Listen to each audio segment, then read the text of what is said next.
कहानी की शुरुआत में ही हम विवान आहूजा नाम के एक एमएमए ट्रेनर को देखते हैं और विवान की वाइफ का नाम है अंशिका मैत्रा। इसके बाद विवान को पता चलता है कि अंशिका को एक हार्ट प्रॉब्लम है जिसके वजह से उसकी हार्ट कभी भी काम करना बंद कर सकती है और जल्द से जल्द अंशिका की एक ऑपरेशन करना पड़ेगा जो कि काफी एक्सपेंसिव है। और इसके बाद विवान अंशिका का बहुत ध्यान रखने लगता है और वो पैसों का इंतजाम करने की भी कोशिश कर और आखिरकार विवान अपना घर बेचकर पैसों का इंतजाम करता है और अंशिका की हॉस्पिटल में ऑपरेशन होती है और ऑपरेशन सक्सेसफुल भी होती है। इसके बाद देखा जाता है कि हॉस्पिटल में रहकर ही अंशिका धीरे धीरे रिकवर हो रही थी। दूसरी तरफ हम उसी हॉस्पिटल में अजय पाल सिंह नाम के एक आदमी को लेकर आते हुए देखते हैं और कुछ पुलिस ऑफिसर्स इस आदमी को यहाँ पर लेकर आए थे। दरअसल यह आदमी एक इलीगल आर्म्स डीलर है और वो अपनी गैंग का लीडर था और अजय पाल सिंह के ही कुछ फॉल्टी आर्म्स के वजह से 18 इंडियन सोल्जर्स की मौत हुई थी और इसके वजह से उसे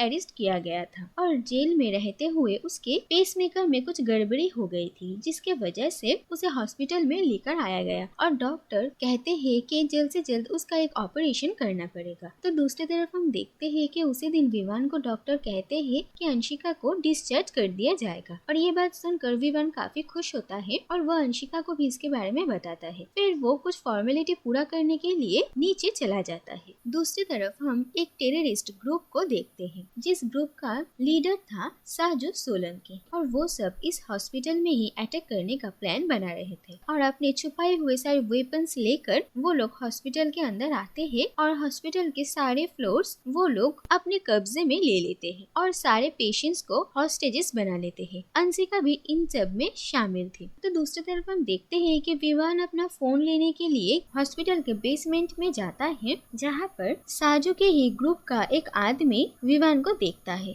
और वो आदमी विवान पर अटैक कर देता है और विवान उस आदमी से खुद को बचाता है और उस आदमी के साथ फाइटिंग के दौरान उस आदमी की जान चली जाती है और फिर उस आदमी के पास जो बैग था विवान वो खोलकर देखता है कि उसमें आर्म्स भरे पड़े हैं और वो इस बैग को लेकर बेसमेंट से बाहर निकल आता है। इसके बाद विवान को भी इस बात का पता चलता है कि इस पूरे हॉस्पिटल में एक टेररिस्ट ग्रुप ने हमला कर दिया है। दूसरी तरफ हम एसीपी जयति भार्गव को देखते हैं। इस हॉस्पिटल को टेररिस्ट ग्रुप ने अटैक किया है ये बात जानने के बाद एसीपी जयति भार्गव और उनकी टीम भी यहाँ पर चली आती है और वो लोग हॉस्टेजेस को फ्री करवाना चाहते थे कि वहाँ पर पहुँचने के बाद ही साजू एक छोटी सी बच्ची पर बॉम्ब फिट करके उसे हॉस्पिटल से बाहर भेजता है और उसके पास एक वॉकी टॉकी थी जिसके जरिए जयति भार्गव के साथ साजू बात करता है और वो जयति भार्गव को कहता है कि जल्द से जल्द वो एक बस और एक चॉपर का इंतजाम करे और ये मिलते ही वो लोग यहाँ से निकल जाएंगे और सारे हॉस्टेजेस को भी छोड़ देंगे और अगर उन लोगों ने उसके बातों के अलावा कुछ और काम करने की कोशिश किया तो वो इस पूरे हॉस्पिटल को बॉम्ब से उड़ा देगा। और हमें ये भी पता चलता है कि जिस बच्ची को बाहर भेजा गया था वो दरअसल जयति भार्गव की ही बेटी थी जो कि अपने एक फ्रेंड के साथ किसी हॉस्पिटल में आई हुई थी। लेकिन जयति भार्गव अपनी टीम को इसके बारे में कुछ भी नहीं बताते और वो अपने काम करने लगती है। दूसरी तरफ विवान को भी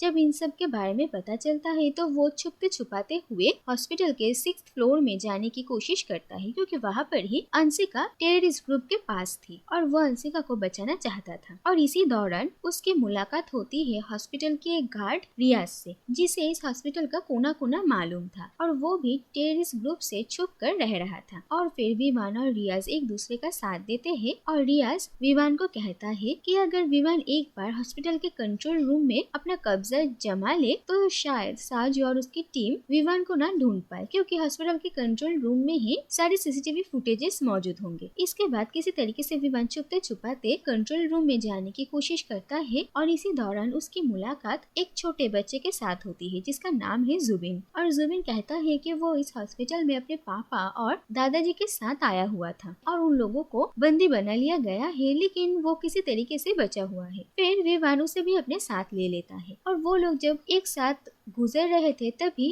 एक टेररिस्ट उन लोगों को देख लेता है और वो विवान पर फायरिंग करने लगता है। किसी तरीके से विवान और जुबिन वहाँ से बच के निकलते हैं और जुबिन की मदद से विवान उस आदमी को मार गिराता है। दूसरी तरफ हम देखते हैं कि अजय पाल सिंह का ऑपरेशन भी हो जाता है और साजू जाकर उनसे मिलता है, लेकिन डॉक्टर से उसे पता चलता है कि अजय को होश आने में 1 घंटा लगेगा और वो लोग अजय की होश आने का इंतजार करने लगते हैं। और फिर साजू को ये भी पता चल जाता है कि उसके 2 आदमी की मौत हो गई है और सीसीटीवी फुटेज में वो लोग विवान को भी देख लेते हैं और विवान का नाम और उसका चेहरा उन लोगों को पता चल जाता है। और विवान के पास भी उन मरे हुए आदमी का एक वॉकी टॉकी था और उसके जरिए ही साजू विवान से बात करता है और उसे जल्द से जल्द सरेंडर कर देने के लिए कहता है। और साजू को भी ये समझ में आता है कि विवान इन्हीं हॉस्टेज बनाए हुए किसी एक पेशेंट का रिलेटिव है जिसे बचाने के लिए ही वो ये सब कुछ कर रहा है। दूसरी तरफ विवान को भी ये पता चल जाता है कि उसके पास एक रिमोट डिटोनेटर है जो कि बॉम्ब को डीएक्टिव करने के लिए इस्तेमाल होता है और साजू इसी डिटोनेटर को पाने के लिए बहुत ज्यादा उतावला हो रहा था और विवान इसको अपने पास संभाल कर रखता है। तरफ हम जयति भार्गव को देखते हैं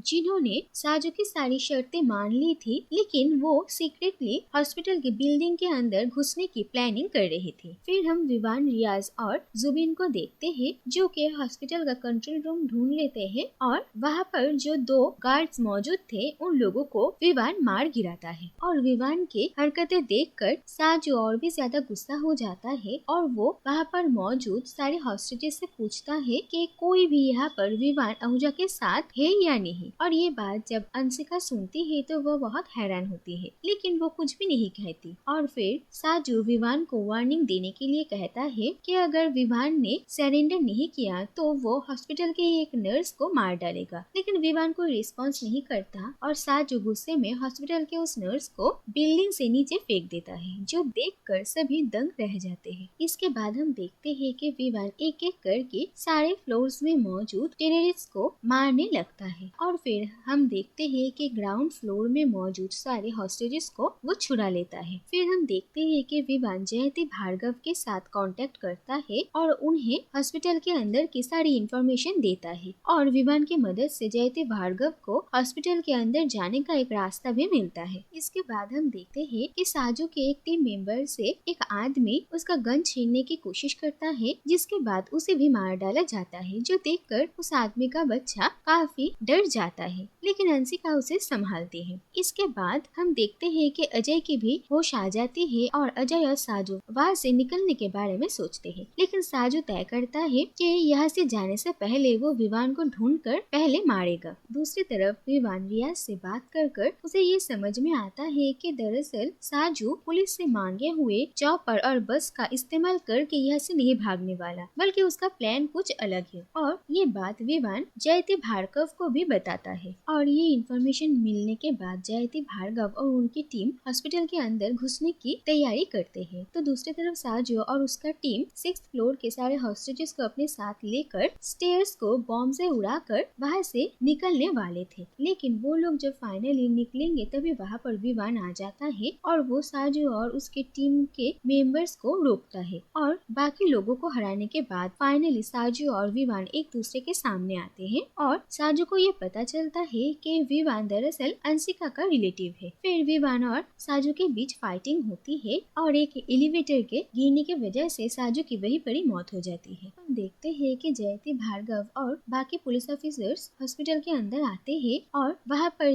जो भी सारे बॉम्ब्स थे वो डिफ्यूज किया जाता है और जयति भार्गव की बेटी अनाया के ऊपर जो बॉम्ब था उसे भी डिफ्यूज करके निकाल दिया जाता है और जयति भार्गव अपनी बेटी से मिलती है। इसके बाद जयति भार्गव अजय पाल सिंह से जाकर मिलती है और अजय पाल सिंह जयति भार्गव को कहता है कि वो उसे जाने दे और बदले में वो जयति को बहुत सारे पैसे देगा, लेकिन जयति अजय को वहीं पर गोली मार कर मार डालते है। इसके बाद हम देखते हैं कि विवान, अंशिका और हॉस्पिटल के बाकी सारे लोग भी सेफ थे। फिर जयती भार्गव आकर विवान और अंशिका से मिलती है और वो विवान को पूरे डिपार्टमेंट की तरफ से थैंक यू कहती है और कहती है कि विवान ने आज जो कुछ भी किया इसके लिए उसे मेडल मिलना चाहिए, लेकिन विवान चाहता है कि उसकी आइडेंटिटी सीक्रेट ही रहे और वो इन सब का क्रेडिट भी नहीं चाहता था और उसकी इस डिसीजन को जयती भार्गव रिस्पेक्ट करती है और इसीलिए वो विवान की आइडेंटिटी सीक्रेट ही रखती है और वो विवान और अंशिका को कांग्रेचुलेट करके वहाँ से चली जाती है। और हम देखते हैं कि फाइनली विवान और अंशिका अब इन सब से फ्री थे और वो दोनों एक साथ खुश थे और इसी के साथ ये कहानी यहीं पर ही खत्म हो जाती है।